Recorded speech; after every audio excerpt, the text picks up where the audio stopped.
Hey guys, welcome back to the game room. I'm Casual Gamer 84, and today I have a good old-fashioned pickups video for you today with a twist. Dun dun dun.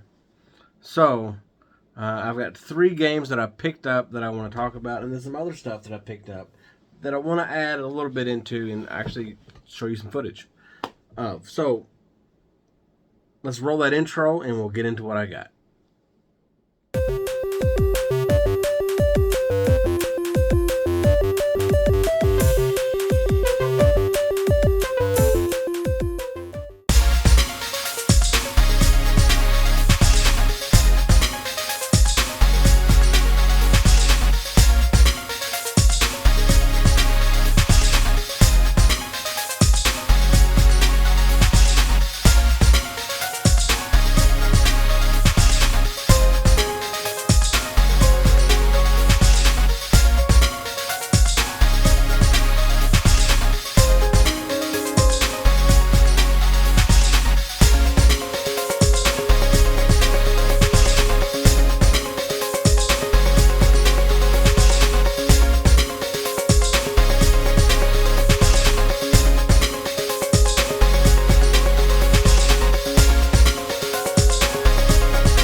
Alright guys, so at my hometown flea market, Trader Baker's, kind of peddler's mall kind of deal, I went down there, and it's been a few weeks now.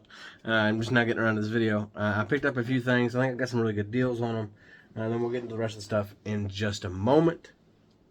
But they have a vendor there that has a whole case of video games.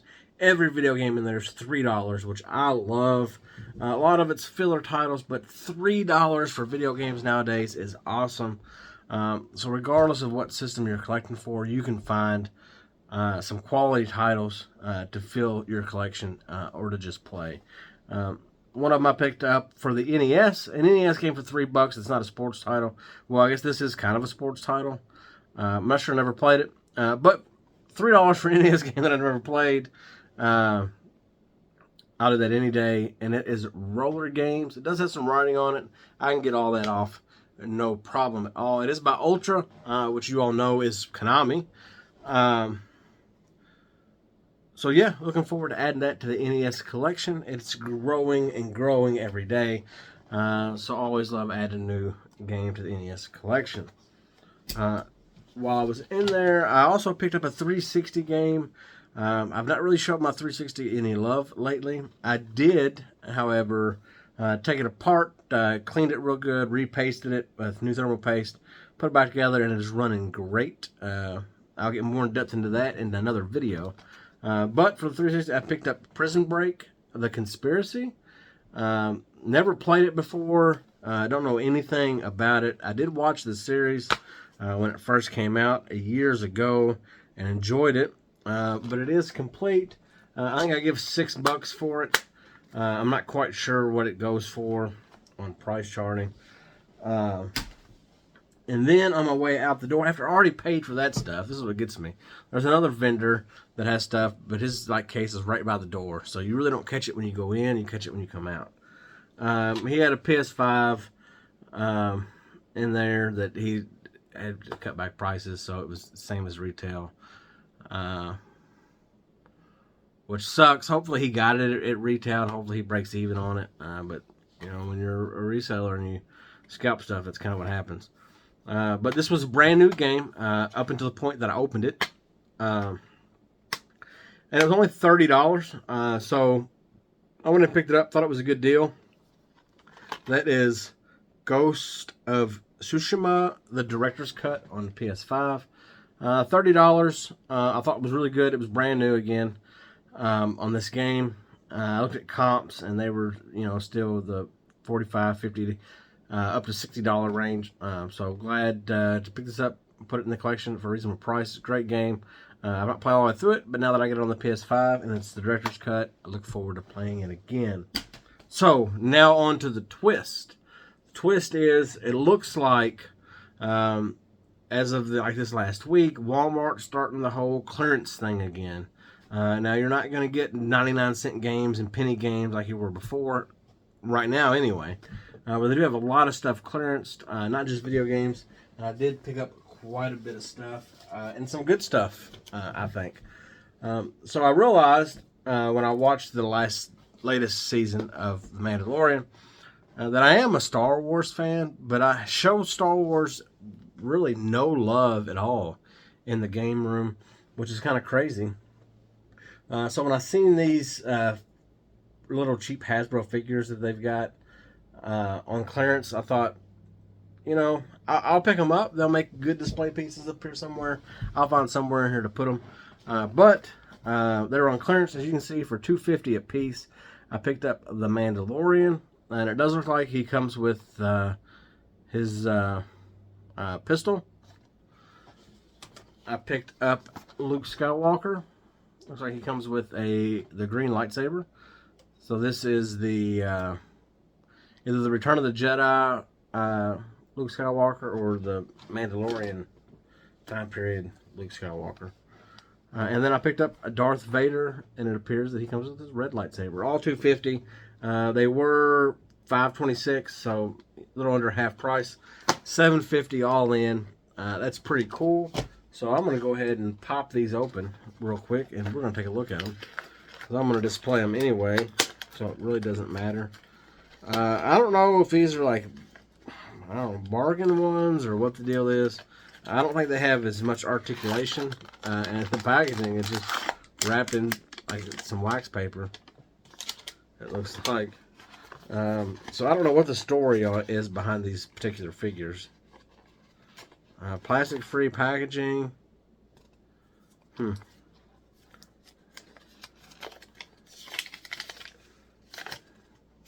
don't know. I guess it tells me not to eat the pieces.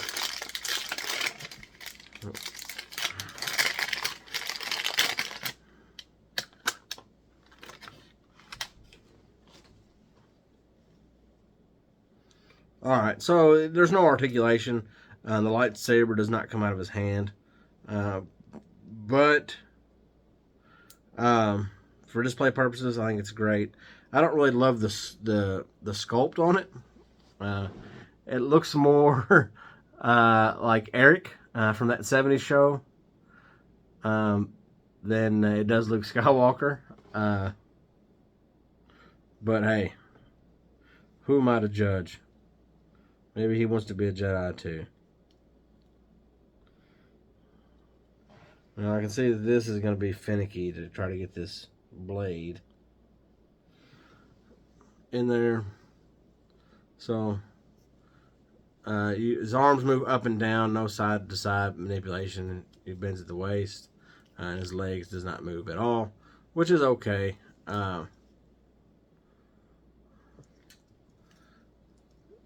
It'll be fine for display purposes. I like it. So let's move on to Darth Vader. And again, same packaging. It almost feels like I'm opening up a bootleg Star Wars figure.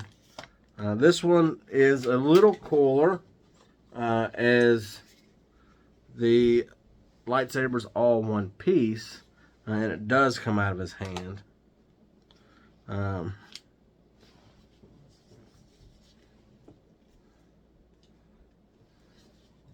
when Luke Skywalker, his head doesn't articulate. The Darth Vader, his head does articulate. His waist moves and his arms go up and down. He does have a cape on. It doesn't look like it comes off. Which is okay. Looks like he's got one hand and force choking somebody there. And then the other hand is molded to fit his lightsaber. So again, another cool piece. The sculpt on this one's pretty good. The painting could be a little better. But not bad for a display piece. And on to the one that I was kind of excited about. I really do like the Mandalorian character. The first season was the best so far. I did like the last episode. I'm not going to get into any spoilers or anything. The sculpt on this one is pretty good. Looks pretty good. His gun does not come out of his hand, which again I'm okay with. His head does move.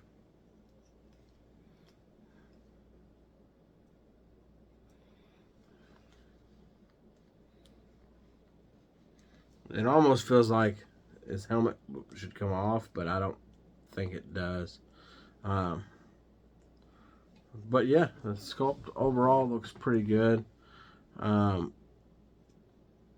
wish these pieces of his armor had been painted silver. I believe that they're silver in the series.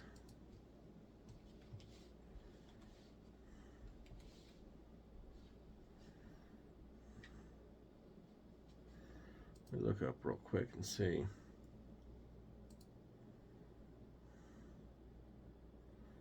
It looks like they are now, but it doesn't look like they were in the first season. But everything I can see, it looks like when he upgraded his armor, he got it upgraded. It looks like those were upgraded. No, I see one. Here, a figure here. I don't know when it's from, but it's not upgraded. But yeah, pretty cool piece for the collection. So enough nonsense toy stuff. On to some video games, some clearance video games. I already opened this one. Professional Farmer for PC. It was $2. I don't know why I bought it at all, but I am going to give it a play and see if I can't build me a little farm. See if I like it. For $2. On PS5, I got Kenna Bridge of Spirits Deluxe Edition. From what I've seen, this looks like a Zelda clone. I've heard that it was a good game, so I'm glad to have it in the collection. And actually, the sticker says $15, but it rang up $10. So I got it even cheaper than the clearance sticker price.